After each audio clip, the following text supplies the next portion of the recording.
Hello student, chemistry की online class में आपका स्वागत है। आज का मेरा टॉपिक है केमिस्ट्री की प्रश्न बैंक की लेसन नंबर 7 से 2 अंक वाले क्वेश्चन में से क्वेश्चन नंबर 17 के आंसर को समझना। तो चलिए शुरू करते हैं। तो हमारा क्वेश्चन है, अक्रिय गैसों की इलेक्ट्रॉन बंधुता शून्य क्यों होती है।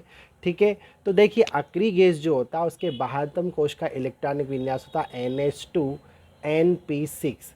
इसका मतलब ये हुआ कि इनकी बाहरी कोश के एस आर्बिटल में 2 इलेक्ट्रॉन और पी आर्बिटल में 6 इलेक्ट्रॉन होते हैं। टोटल इलेक्ट्रॉन हो गए 2 और 6 8, मतलब 8 इलेक्ट्रॉन का मतलब होता है इनका अष्टक पूरा है। इस तरह से इनमें 8 इलेक्ट्रॉन होते हैं। अब जब अष्टक पूर्ण होता है तो यही तो नियम है कि जिसका अष्टक पूर्ण हो जाता है वो क्या होता है, स्थायी प्रवृत्ति का होता है। और क्रियाएं होती इसलिए अष्टक पूरा करने के लिए। अब इसका अष्टक ऑलरेडी पूर्ण है और ये स्थायी नेचर में, तो ये बाहर से इलेक्ट्रॉन ग्रहण करके अपना अष्टक क्यों खराब करे और अपनी स्थायी प्रवृत्ति को क्यों खराब करे, इसलिए इलेक्ट्रॉन ग्रहण करना ही नहीं चाहती। ठीक है ना, इनकी प्रवृत्ति बिल्कुल नहीं कि इलेक्ट्रॉन ग्रहण की जाए। जब भी कोई मेटल इलेक्ट्रॉन का मतलब कोई भी एलिमेंट इलेक्ट्रॉन ग्रहण करता है तो फिर ऊर्जा क्या होती, उत्सर्जित होती है। ठीक है, इसी उत्सर्जित ऊर्जा को इलेक्ट्रॉन बंधुता कहते हैं। आप ध्यान रखिए, एक बार फिर से सुनिए।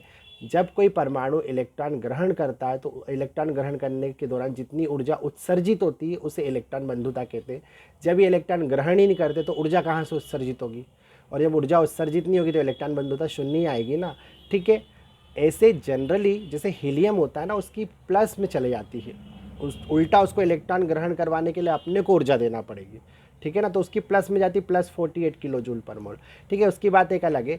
अब ये तो हमारा क्वेश्चन कंप्लीट हो गया। अक्रिय गैसों के बाह्यतम कोश का इलेक्ट्रॉनिक विन्यास NH2 NP6 होता है।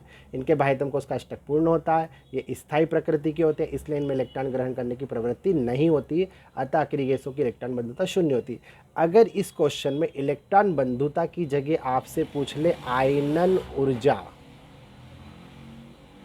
उच्च क्यों होती है, अक्रिय गैसों की आयनन ऊर्जा उच्च क्यों होती है, तो आपको जरा सा चेंज करना है। ये जो इलेक्ट्रॉन ग्रहण की जगह आपको लिखना है इलेक्ट्रॉन दान। इलेक्ट्रॉन दान, बाकी वैसा का वैसा। कैसे, देखो अक्रिय गैसों के बाह्यतम कोश का इलेक्ट्रॉनिक विन्यास NH2 NP6 होता है।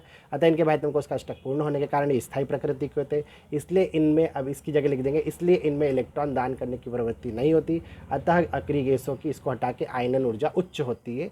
ठीक है, तो इस तरह आपका ये क्वेश्चन भी कंप्लीट हो जाएगा। और अगर आपको आता है कि अक्रिय गैसों की विद्युत ऋणता शून्य क्यों होती, विद्युत ऋणता, तो ये क्वेश्चन भी आप इसमें से कर सकते हो। ठीक है ना, ये कैसे करेंगे आप, आपको सिर्फ इलेक्ट्रॉन ग्रहण की जगह लिखना इलेक्ट्रॉन आकर्षित। ठीक है, तो ये क्वेश्चन भी हो जाएगा आपका। अक्रिय गैसों के बाह्यतम कोश का इलेक्ट्रॉनिक विन्यास NH2 NP6 होता है। इनमें बाह्यतम कोश का अष्टक पूर्ण होने के कारण ये स्थायी प्रकृति के होते हैं, इसलिए इनमें इलेक्ट्रॉन आकर्षित करने की प्रवृत्ति नहीं होती। अतः अक्रिय गैसों की विद्युत ऋणता जो होती है वो शून्य होती है।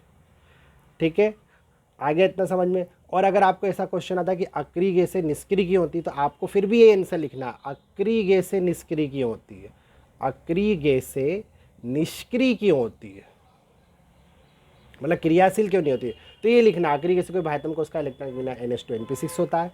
अतः इनके बाह्यतम कोश का अष्टक पूर्ण होने के कारण ये स्थायी प्रकृति की होती है, इसलिए इनमें इनकी आयनन ऊर्जा उच्च होती है और विद्युत ऋणता और इलेक्ट्रॉन बंधुता शून्य होती है।